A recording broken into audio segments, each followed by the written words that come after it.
Okay, so now we'll continue our third unit, okay, statistics. In that, our first point is arithmetic mean. I quickly go through this point. Okay, arithmetic mean. So can anyone tell me what is the formula for arithmetic mean? Yes. What is the formula for arithmetic mean? Regular formula क्या है? What is our regular formula? And that same formula we have to write in terms of frequency distribution. ठीक है, यही दो type में आपको देखना है. एक सिंपल फॉर्मूला और जो आपके रेगुलर ऑब्जर्वेशन है, we generally call it as ungroup data, है ना. Ungroup data means the observation of this types x1, x2, x3, regular data जो आपके पास आ जाता है. ठीक है, this is called as ungroup data. And frequency ungroup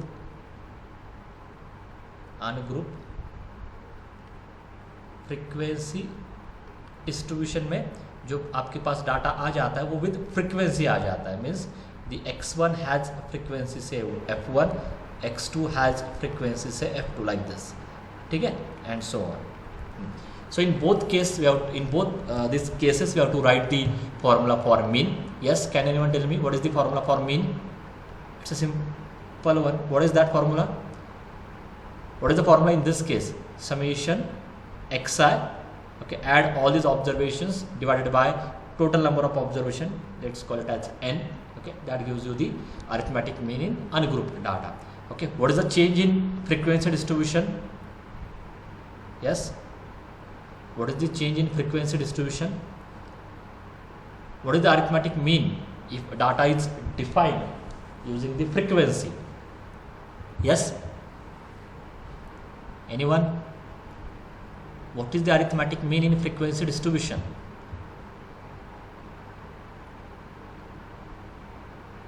आप हो कि नहीं?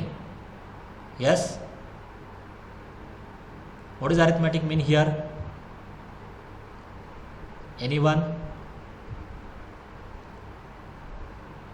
What is arithmetic mean in frequency distribution? Fi upon x. Summation of fi xi divided by summation of fi, and we generally call it as capital N. That is 1 by n. This summation of fi is denoted by this summation of fi is denoted by capital N and multiply by summation of fi xi. This is the arithmetic mean in case of ungrouped data and in case of frequency ungrouped frequency distribution. Okay, let me make one more page. This is our first point. Okay, what is our second point? Second point is actually the dispersion.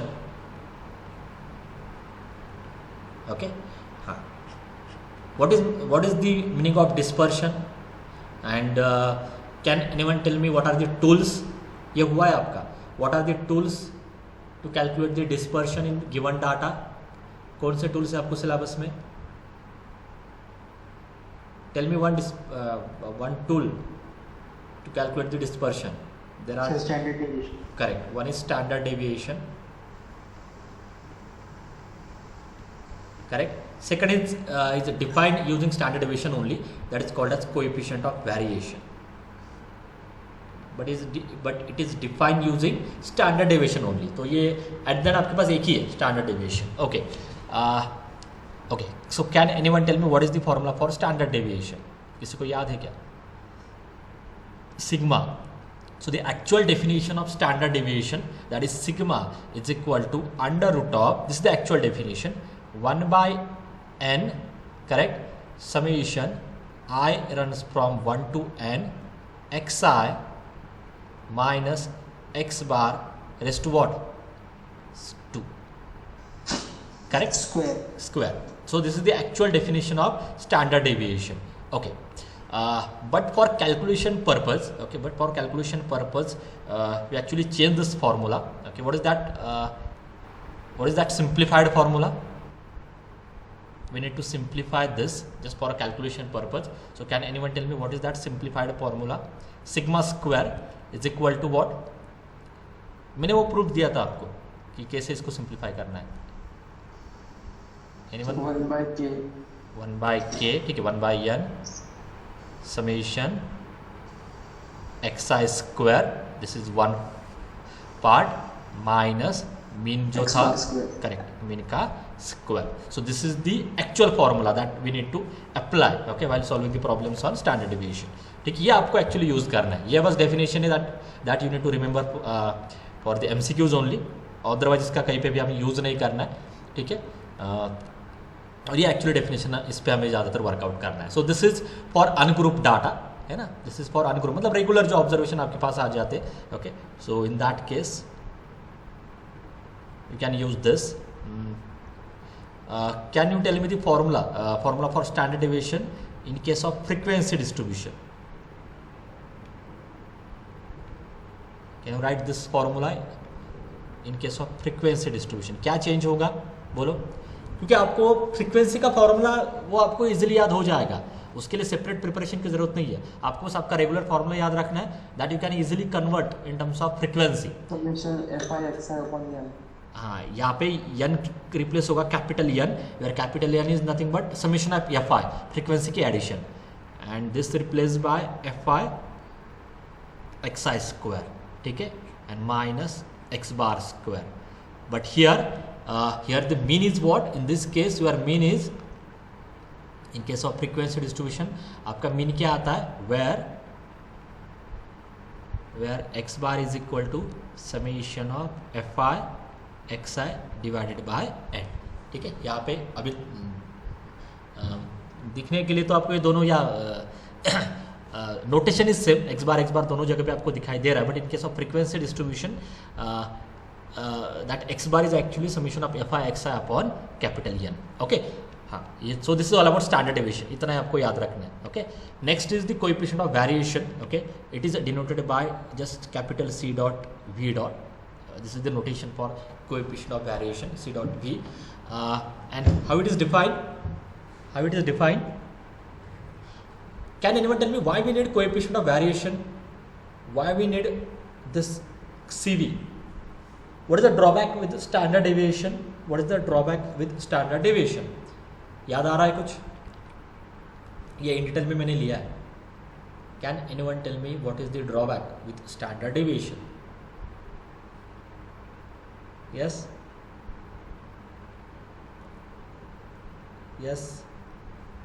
Okay. Or can you tell? Numeric value. ना, दोनों जगह पे numeric value मिलती है. But from standard deviation you can't decide that whether actually how much dispersion is there in the given data. मतलब आप उसको जज नहीं कर पाओगे, है ना. फॉर एग्जाम्पल अगर मैं आपको बोलता हूँ कि आपका स्टैंडर्ड डेविएशन 2.4 आ रहा है, 2.4 means what, whether it is high dispersion, whether it gives me high dispersion, whether it gives me low dispersion, okay, that thing is not clear just from a standard deviation. okay, but अगर आप उस case में CV calculate करते हो, okay, CV का formula क्या है, it is actually a standard deviation upon arithmetic mean multiply by 100. ठीक है, तो यहाँ पे CV को जो वैल्यू आती है वो इन टर्म्स ऑफ परसेंटेज आ जाती है. तो आपको क्लियरली समझ में आता है कि यार 60% है, इसका मतलब ज़्यादा डिस्पर्स हो रहा है डाटा. 30% है, ठीक है, लेस डिस्पर्स हो रहा है. 10% है, very less dispersion is there. ठीक है, so that thing you can identify using the coefficient of variation. Standard deviation से भी आपको डिस्पर्शन समझ में आता है, बट यू कांट जज द एक्चुअल डिस्पर्शन, मतलब हाई रेंज में हो रहा है, लो रेंज में हो रहा है, वो आपको क्लियर नहीं होता. So just for that we need this coefficient of variation. ठीक है, so this are the two different tool, okay, to calculate the dispersion. And what dispersion gives you, okay, dispersion से आपको क्या समझ में आता है, how much data. Okay, so dispersion means what, how much data is scattered, how much data is scattered from its mean value, that you can calculate using dispersion. Okay, means using standard deviation you can calculate the scatteredness, the dispersion present in the given data. ठीक है, and on this there are two remarks. Okay, one is इसके ऊपर एक दो remark थे. one is what, more dispersion. Okay, more dispersion means dispersion में ये दो वर्ड कवर हो रहे, ओके। डिस्पर्शन में स्टैंडर्ड डेविएशन और सीवी, ठीक है। सो मोर डिस्पर्शन और मोर सीवी और मोर एसडी स्टैंडर्ड डेविएशन, इसका मीनिंग क्या होता है, what this implies, can you tell me in terms of consistency. So more dispersion means less consistency या high consistency, less consistent. Dispersion मतलब scatteredness अगर ज़्यादा है तो कंसिस्टेंसी वहाँ पे होगी ही नहीं, okay. So that gives you less consistency. इसके ऊपर बहुत सारे एमसीक्यूज है आपको, okay. So more dispersion gives you less consistency and the reverse part is what, less dispersion, okay. Dispersion में स्टैंडर्ड डेविएशन और coefficient of variation, that gives you more consistency, ठीक है। तो इस टॉपिक में आपको इतना ही प्रिपेयर करना है। क्या क्या रिजल्ट आप, this is just for your knowledge, okay. तो क्या क्या प्रिपेयर करना है, स्टैंडर्ड डेविएशन का फॉर्मूला, ओके। दो फॉर्मूले ये, फ्रीक्वेंसी का आपको अभी चेंज समझ में आ रहा है तो just remember the main formula, ठीक है। So this is your actual formula जो आपको कैलकुलेशन के लिए यूज़ करना है, and this the actual definition, ये यहाँ से हमने वो कैलकुलेट किया है, ठीक है। एंड कोएफिशिएंट ऑफ वेरिएशन का formula sigma upon mean multiply by 100, okay. And after that movement start किया था हमने, can anyone tell me that whether we have started the topic movement, start हुआ था या नहीं हुआ था? यस, ओके, ठीक है। सो अप टू दिस पहले यहाँ तक क्वेश्चन कंप्लीट कर लेते, ठीक है, and then will go to that next topic, ठीक है। अभी इस पे आपको क्वेश्चन क्या आने वाले एग्जाम में, ठीक है।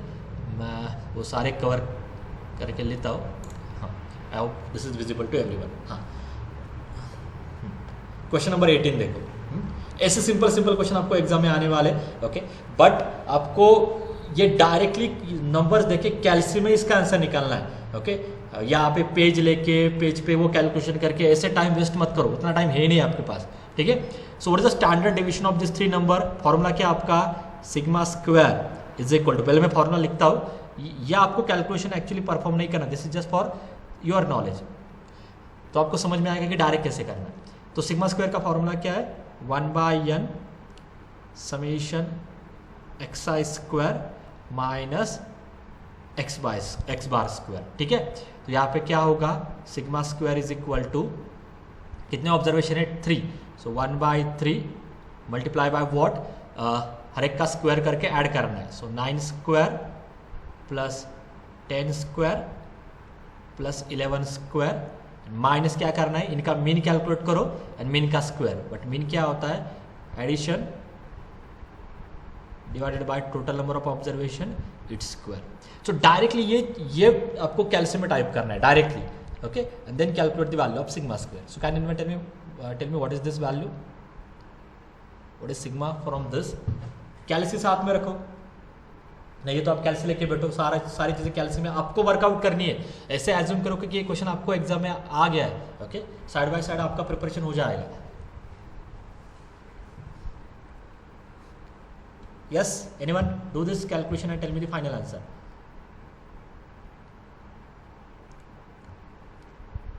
डायरेक्टली वैल्यूज कैल्सी में पुट करो, 1/3 into this minus this and tell me what is your answer.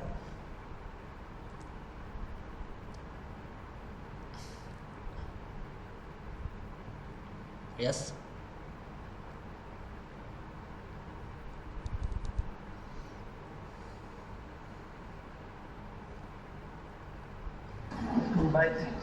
Two 2/3, ठीक है। तो सिग्मा स्क्वायर इज 2/3 ना, Yes, sir. Okay. So sigma square is 2/3, that implies sigma is equal to, consider the positive value, positive 2/3, ठीक है, यहाँ पे option C, okay. तो आपको एग्जाम में अभी यहाँ पे 3 नंबर आने दो या 4 नंबर आने दो, अभी ओके, नेक्स्ट नहीं है, ठीक है, okay. It is not depend on this count, 3 आने दो 4 आने दो, या आपको डायरेक्टली ऐसे कैल्सी में पुट करना है, तब जाके आपको एक स्पीड मिल जाएगा, नहीं तो हर टाइम पे पेजेस पे लिखो, फिर फॉर्मूला लिखो, फिर कैलकुलेशन करो, इट टेक्स टाइम, ओके। तो ये एक टाइप का क्वेश्चन है। नेक्स्ट क्या है, ओके, यहाँ पे भी आपको स्टैंडर्ड डेविएशन कैलकुलेट करना है। What is given, you have given summation of x, सारे ऑब्जर्वेशन के एडिशन विच इज सेट 235, ठीक है, summation of x square which is 6750, and total there are 10 observations. Okay, and from this information we have to calculate the standard deviation of x, that is sigma x. So what is that formula? It is 1 by n summation xi square minus x bar whole square. That is nothing but 1 by 10 multiply by 6750, correct, minus x bar square. Okay, what is mean? Mean कैसे calculate करना होगा? Mean क्या होता है? सारे observation की addition divided by total number of observation whole square.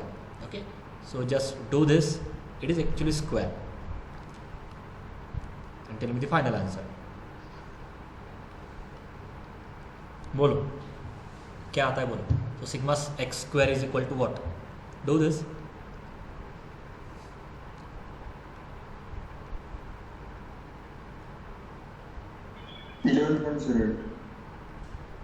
Okay, so that is your direct answer ना? Yes. 11.08. ठीक है, हो गया. तो यही दो टाइप के आपको क्वेश्चन आने वाले हैं. एक डायरेक्टली नंबर्स के नंबर से आपको स्टैंडर्ड डेविएशन कैलकुलेट करना है. सेकंड फॉर्मूला बेस है, जहाँ पे समेशन एक्स गिवन होगा, summation X I square given होगा, और फिर आपको स्टैंडर्ड डेविएशन कैलकुलेट करना है. Okay, next. हाँ, coefficient of variation of this data. Okay, what is formula for coefficient of variation? It is actually standard deviation upon mean multiply by 100. ठीक है, अभी आप डायरेक्टली करो कैलसी में and tell me what is the standard deviation of this. कितने number है? 5 numbers. Tell me this 5 numbers, standard deviation of this 5 numbers. सारे student को ये वर्कआउट करना है, क्योंकि ये जब तक आपको आप में स्किल डेवलप नहीं होगा ना, आप तब तक ये पेपर मैथ्स का कभी अटेम्प्ट नहीं कर पाओगे. ठीक है, डोंट टेक इट कैजुअली. सारी चीज़ें जितना स्पीड से आप पेपर कवर करोगे उतना ही आपको ज़्यादा मार्क्स मिलेंगे. नहीं तो सारी चीज़ें सिंपल है, just because of less practice आपके मार्क्स लेस हो जाएंगे. तो इसलिए ये कैलकुलेशन आप खुद ट्राई करो, तब आपको समझ में आएगा कि आपका स्पीड क्या है. डोंट डिपेंड ऑन एनीवन, वहाँ पे कोई नहीं हेल्प करने के लिए आने वाला आपको. यस, डायरेक्टली करो calculation and tell me what is your standard deviation. क्या करना आपको पता है? कितने नंबर है? 1 2 3 4 5. सो 1 by 5.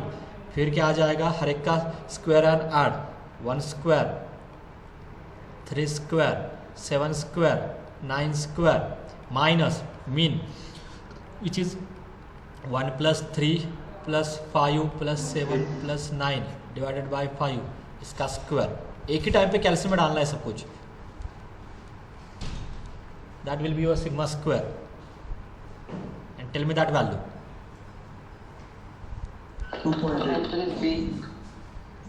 2.8. What is mean?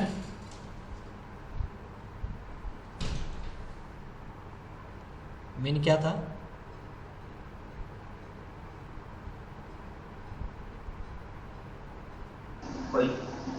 5. Okay. So CV is equal to 2.8 upon 5 multiply by 100. Check करो करेक्ट आ रहा है या नहीं. 56.57. ठीक है. तो ये स्टैंडर्ड डेविएशन आपको डायरेक्टली कैल्सी में क्विकली नंबर्स पुट करके कैलकुलेट करना है. ओके, ज़्यादा कुछ पेजेस में लिखने में टाइम वेस्ट मत करो. ठीक है. Okay, now this question is 12. We have given a standard deviation, so standard deviation is set 12.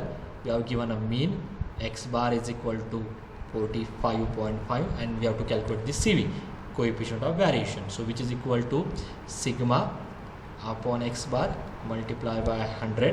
ठीक है, so that is 12 upon 45.5 multiply by 100. Okay, क्या आंसर है? Can anyone tell me? 26.37. Option A. ठीक है, ये लेवल 1 के question है भाई. मैं बोल रहा हूँ कि ये सेम फॉर्मेट होगा. ये लेवल 2 का क्वेश्चन होगा, जिसमें स्टैंडर्ड डेविएशन कैलकुलेट करना पड़ रहा है और मीन भी कैलकुलेट करना है आपको. ये ऐसे ही क्वेश्चन आपको यूनिवर्सिटी एग्जाम में. ठीक है, नंबर चेंज हो जाएंगे बट पैटर्न वही होगा. अभी नेक्स्ट क्वेश्चन आप देखो.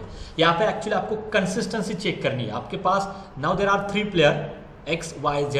तीनों प्लेयर का आपके पास स्टैंडर्ड डेविएशन है. Okay, standard deviation of all this standard deviation of this 3 player, और आपको क्या कैलकुलेट करना है, which player is more consistent, बोलो, its a level 1 question, which player is more consistent, just by looking this question you can answer. A, sorry A नहीं है, हाँ कौन सा, एक्स, क्या आंसर है आपको, एक्स करेक्ट है, Y, because the standard deviation of x is less comparative if you compare, okay, the standard deviation of x is less than the y and z, है ना, y का 25.49 है and z का 27 है, so standard deviation of x is less than, okay, it's smaller than the standard deviation of y and z, ठीक है, therefore the more consistent batsman is x, okay. तो यहाँ पे बस आपको स्टैंडर्ड डेविएशन से समझ में आ जाएगा, जिसका स्टैंडर्ड डेविएशन लेस आता है, okay, that will be more consistent, ठीक है। तो ऐसे टेबल के भी बहुत सारे क्वेश्चन हैं आपको, okay. So that is all about this first part, ठीक है, जितना अभी तक मैंने कंप्लीट किया था, ये standard deviation and dispersion, okay, इसमें आपको यही टाइप की क्वेश्चन है। Now let us move to the next topic, that is movement, okay. So as arithmetic mean gives you the central tendency, or you can say the average value, okay. After that the dispersion, okay, dispersion gives you the scatteredness present in a given data. So in a similar way, now next formula, next topic is movement, okay, and using movement now you can identify the nature of the given data, means whether that data is normally distributed or there is some peak at the middle, okay. You can directly plot the graph of that given data, okay, using movement, ठीक है। या simply आपको एक data का nature समझ में आता है कि डाटा कैसे, okay, it is imbalance form में, ओके, राइट में ज़्यादा स्ट्रेच हो रहा है, लेफ्ट में ज़्यादा स्ट्रेच हो रहा है, या सिमेट्रिक है, ये सारी चीज़ें आपको यहाँ से समझ में आ जाएंगी। That is the use of movement, ठीक है। That actually you can calculate using skewness and kurtosis, the nature of the graph actually you can calculate using skewness and kurtosis, and for skewness and kurtosis we need the movement. तो ये सारे link है, okay. Skewness and kurtosis से आपको graph का nature समझ में आता है, एंड स्क्यूनेस एंड कर्टोसिस के लिए आपको पहले क्या चाहिए, मूवमेंट चाहिए, okay. So let me first define what is the meaning of movement, okay. हाँ, so the rth movement, okay, the rth movement about mean is denoted by mu r, ठीक है, and it is defined as mu r is equal to 1/k summation xi minus x bar raised to r, ठीक है।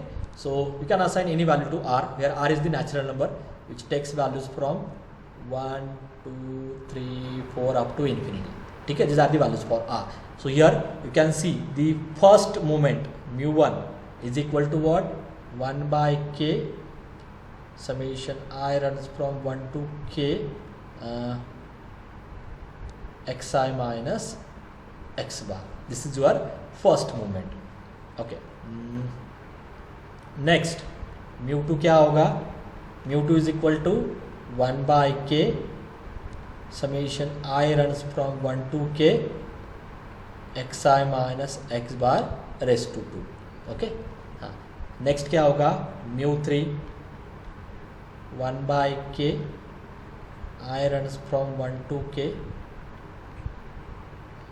xi minus x bar raise to 3, and the fourth moment 1/k summation I runs from 1 to k xi minus x bar raised to 4। आपको syllabus में यही 4 movements है, so you have to focus on only this first 4 movements, इसके आगे आपको नहीं आने वाला, okay.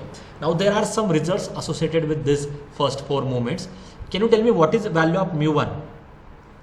If you simplify this, what is value of μ1? अब सिंप्लीफाई करके कैन एनीवन टेल मी क्या आने वाला है यहाँ पे, बोलो। Yes,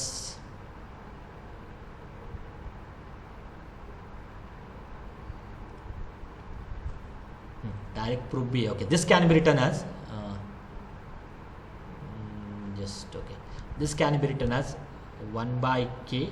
I will separate this summation of xi, I runs from 1 to k, correct, minus 1 by k summation I runs from 1 to k x bar. Okay, which is equal to,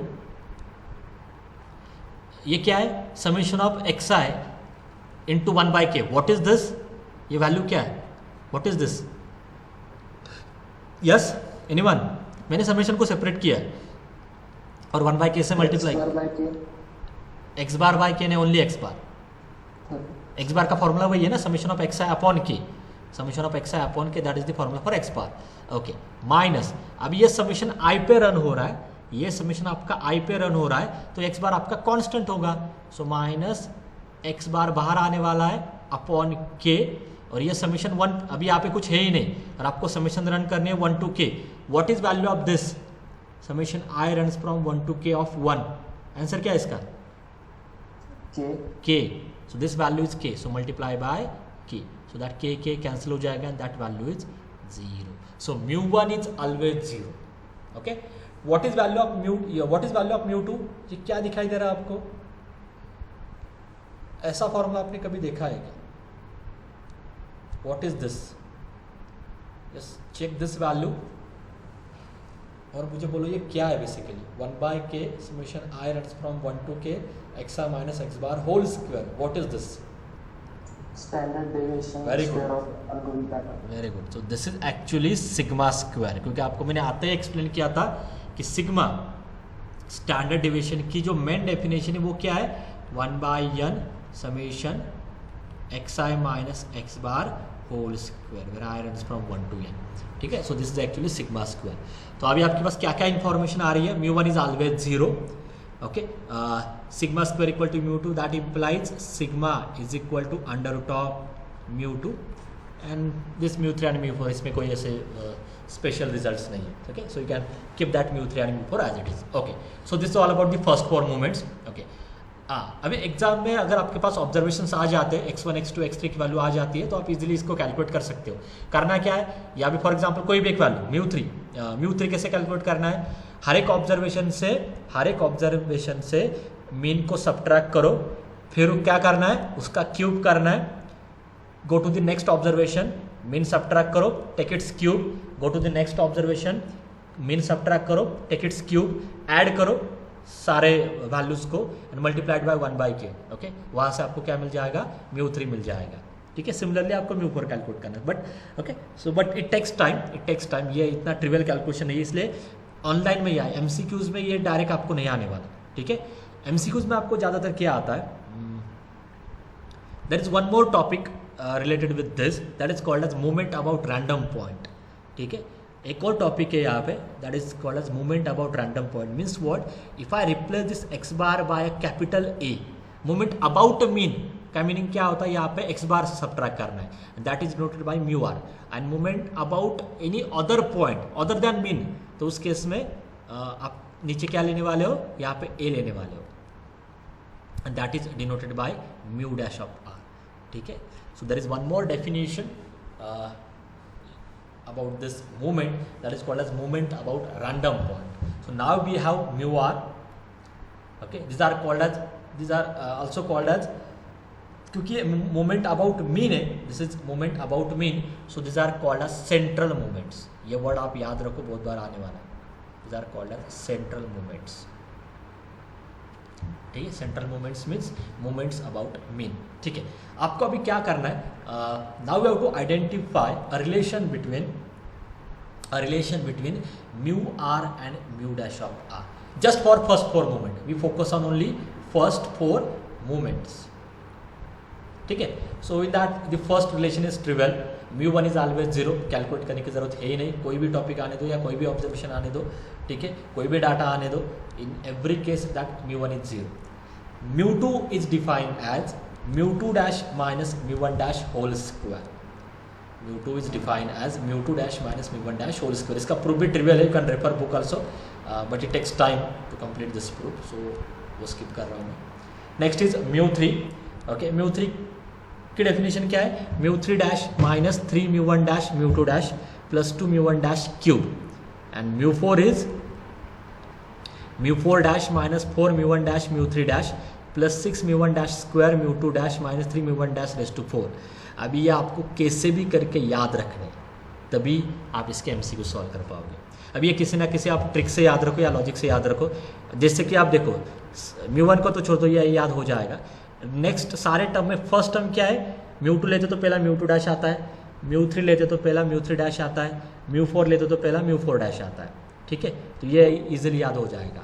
last term भी easily याद हो जाता है. μ2 के time पे power 2 है तो यहाँ पे μ1 डैश स्क्वायर आता है, एंड मल्टीप्लाई में कौन सा नंबर होता है? Number less than this 2, one number less than this 2. जैसे μ3 में देखो, μ3 में μ1 डैश क्यूब आ जाएगा, सेम पावर, और इसमें वन नंबर लेस करके यहाँ पे लिखना है. μ4 μ1 dash raise to 4, one number less here. ठीक है, सो ये दो टर्म को तो आप इजीली याद रख सकते हो. मिडल का फिर आप देखो. ठीक है, मिडल का फिर आपको वो याद ही रखना होगा, बट किसी ना किसी ट्रिक से याद रखो या लॉजिक से याद रखो, तब जाके ये लाइफ टाइम आपको याद होगा, otherwise it create confusion. Okay, and now using this relation, with this relation we have few more results. Okay, one is mean. Okay, आप इन मोमेंट्स का यूज करके आप मीन भी डायरेक्टली कैलकुलेट कर सकते हो. So that formula is mean is equal to a plus μ1. अभी आप बोलोगे a क्या है? ठीक है, and what is this μ1 dash? If we have movement, if we have first movement about a random point capital A, that is denoted by μ1 dash. Random point मतलब dash आता है. अगर मैं इसको इसके जगह पे अगर मिन लेता हूँ तो यहाँ पे डैश नहीं रहेगा. ठीक है, that is the difference between μ1 and μ1 dash. Okay, μ1 is called as, μ1 is the first movement about mean, the first movement about mean, and μ1 dash is what? First movement about a random point. So if we have given, ये सारी चीज़ें given रहती है, आपको कहीं पे भी ये डैश का पार्ट आपको कहीं पे भी कैलकुलेट नहीं करना है. So if we have given the first movement about mean, okay, about a random point, then the actual mean is what? This point plus this. ये आपको एमसीक्यू से और भी अच्छे से समझ में आ जाएगा. ठीक है, नेक्स्ट इज ये हुआ था कि standard deviation is equal to under root of μ2. Now we are ready to define the coefficient of skewness and coefficient of kurtosis. फिर उसके बाद में इसका एप्लीकेशन आपको देने, मतलब कि बीटा 1 कैलकुलेट किया तो आपको क्या समझ में आता है, बीटा 2 अगर आप कैलकुलेट करते हो तो क्या समझ में आता है. So that I will tell you later on. ठीक है, so what is the formula for coefficient of skewness? That is nothing but beta 1. So it is equal to μ3 square upon μ2 square. इसलिए आपको वो सेंट्रल मोमेंट चाहिए. सो ये दोनों definition actually central moment पे ही डिपेंड है. So we need only central moment, means moment about mean. ठीक है, सो μ3 स्क्वायर अपॉन μ2 स्क्वायर, यहाँ से आपको बीटा 1 मिल जाएगा. And kurtosis, coefficient of kurtosis denoted by beta 2, and it is defined as μ4 upon μ2 square. ठीक है, तो आपको अभी थोड़े बहुत फॉर्मूले टफ यहाँ पे दिखाई दे रहे हैं, but there is no other option, you have to remember this formulas. ठीक है, सो μ4 अपॉन μ2 स्क्वायर. अभी कुछ एग्जांपल्स में इस पर क्विकली लेता हूँ, देन विल स्टॉप.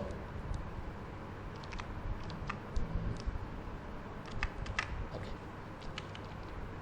हाँ, ये मुझे कल लेना है कि ये बीटा 1 बीटा 2 से आपको नेचर कैसे समझ में आता है, उस पर ये 15 and 16 डिपेंड है, बाकी चीज़ें तो हो जाएगी. ओके, तो ये क्वेश्चन क्या है? The first 4 movements of a distribution about mean.